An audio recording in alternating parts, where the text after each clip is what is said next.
کسی کو بخشوانے والا نہیں ہوگا تو بتا تو صحیح تو نے کیسے سوچ لیا ہے؟ تو آپ ایک ہی جواب دیں گے مولانا ہاں ہم مانتے ہیں ہم نے نمازیں نہیں پڑھی ہیں، ہاں ہم مانتے ہیں ہم نے سجدے نہیں کیے ہیں، ہاں ہم مانتے ہیں ہم نے رکوع نہیں کیے ہیں، ہاں ہم مانتے ہیں ہم نے اللہ کی بارگاہ میں سر نہیں جھکایا ہے، ہاں ہم مانتے ہیں ہم نے اللہ کی بارگاہ میں گڑ گڑائے نہیں ہیں، ہاں ہم مانتے ہیں ہم نے کلام اللہ کی تلاوت نہیں کی ہے، ہم مانتے ہیں ہاں ہم مانتے ہیں ہم نے وظیفے نہیں پڑھے ہیں۔ تو پھر بتا اپنے آپ کو تو کیا سمجھ رہا ہے؟ بتا تو صحیح کس بنا پر رب کی بارگاہ میں جانا چاہتا ہے؟ تو میرا سنی مسلمان کہہ رہا ہے اے مولانا صاحب نہ میں اپنے سجدوں کی وجہ سے نہ میں اپنے رکوع کی سنا ہے یا رسول اللہ، سنا ہے آپ ہر عاشق کے گھر تشریف لاتے ہیں، بولیے سبحان اللہ۔ سنا ہے آپ ہر عاشق کے گھر تشریف لاتے ہیں، میرے گھر میں بھی ہو جائے چراغاں یا رسول اللہ، میرے گھر میں بھی ہو جائے چراغاں یا رسول اللہ۔ سنی بھائیوں، مذہب حق کے فدائیوں، اسلام کے ماننے والوں، سچائی کے پسند کرنے والوں، مکی مدنی آقا پر ایمان لانے والوں، غوث اعظم کے شہدائیوں، خواجہ کے پروانوں، اعلیٰ حضرت کے دیوانوں، حضور مفتی اعظم ہند کے چاہنے والوں، اسلام کے نونہالوں، ملت کے نوجوانوں، محترم دوستوں اور بزرگوں، آئی حضرات ہم اور آپ سب سے پہلے شاہ بحر و بر، مالک خشک و تر، اللہ کے پیغمبر، امت کے رہبر، دونوں عالم کے سرور، صاحب انا اعطینا کل کوثر، شہنشاہ کون و مکان، سید و انس و جان،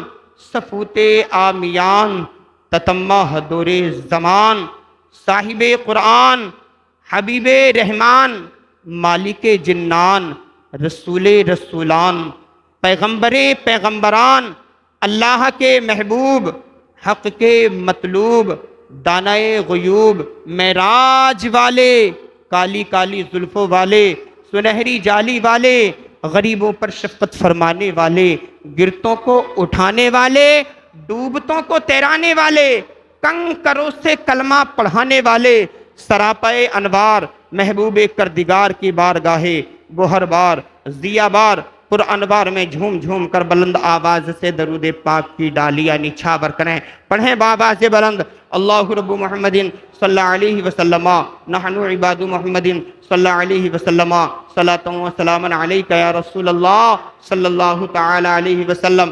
ایک مرتبہ اور بلند آواز سے پڑھیے درود پاک آل رسول پر، اللہ رب محمد صلی اللہ علیہ وسلم، نحن عباد محمد صلی اللہ علیہ وسلم، صلاۃ و سلام علیک یا رسول اللہ صلی اللہ تعالی علیہ وسلم۔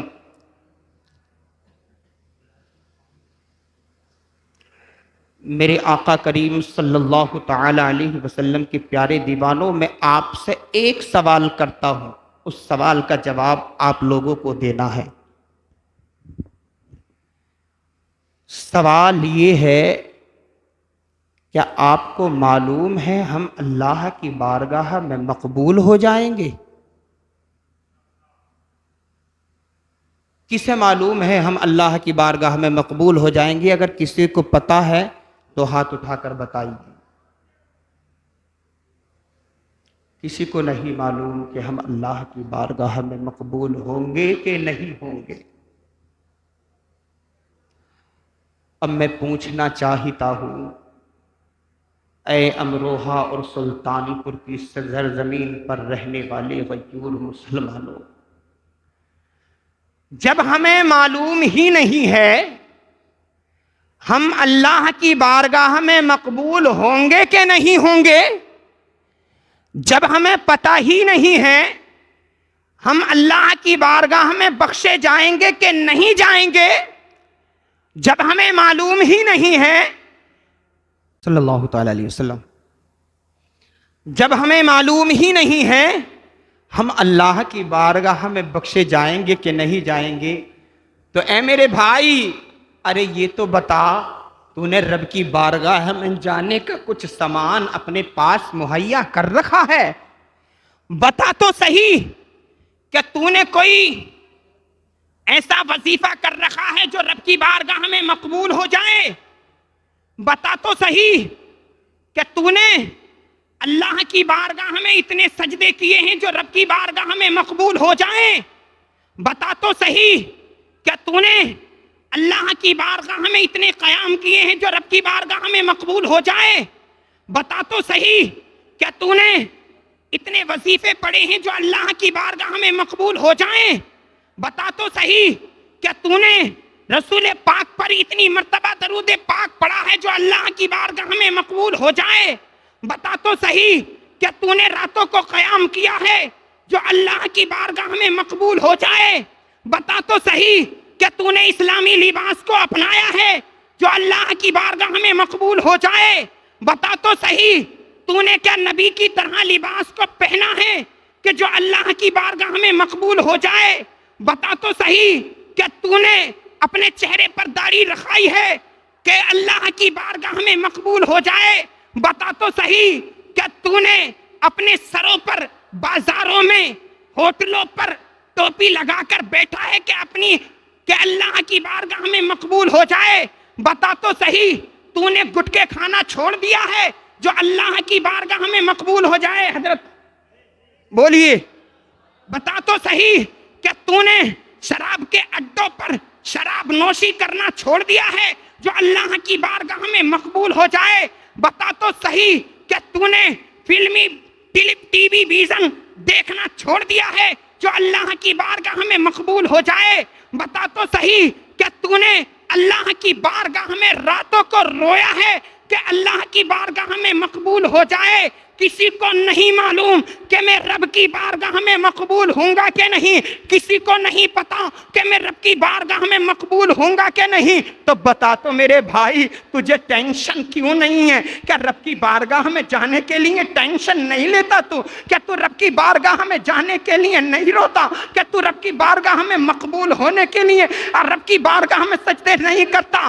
ارے کیوں نہیں کرتا؟ بتا تو صحیح کس بنا پر تو سوچے بیٹھا ہے کہ رب کی بارگاہ میں میری بخشش ہو جائے گی جب میدان محشر میں کوئی پرسان حال نہیں ہوگا، کوئی کسی کا بھائی نہیں ہوگا، کوئی کسی کا باپ نہیں ہوگا، کوئی کسی کا عزیز نہیں ہوگا، کوئی کسی کا اقارب نہیں ہوگا، کوئی کسی کا رہنما نہیں ہوگا، کوئی کسی کو بخشوانے والا نہیں ہوگا؟ تو بتا تو صحیح تو نے کیسے سوچ لیا ہے؟ تو آپ ایک ہی جواب دیں گے، مولانا ہاں ہم مانتے ہیں ہم نے نمازیں نہیں پڑھی ہیں، ہاں ہم مانتے ہیں ہم نے سجدے نہیں کیے ہیں، ہاں ہم مانتے ہیں ہم نے رکوع نہیں کیے ہیں، ہاں ہم مانتے ہیں ہم نے اللہ کی بارگاہ میں سر نہیں جھکایا ہے، ہاں ہم مانتے ہیں ہم نے اللہ کی بارگاہ میں گڑ گڑائے نہیں ہیں، ہاں ہم مانتے ہیں ہم نے کلام اللہ کی تلاوت نہیں کی ہے، ہم مانتے ہیں، ہاں ہم مانتے ہیں ہم نے وظیفے نہیں پڑھے ہیں۔ تو پھر بتا اپنے آپ کو تو کیا سمجھ رہا ہے؟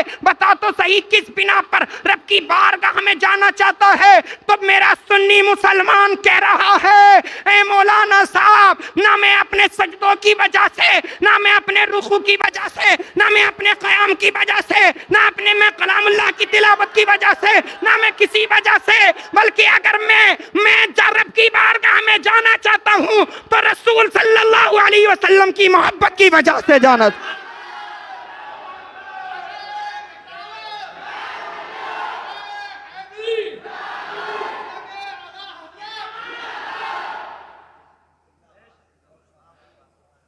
کس کی وجہ سے؟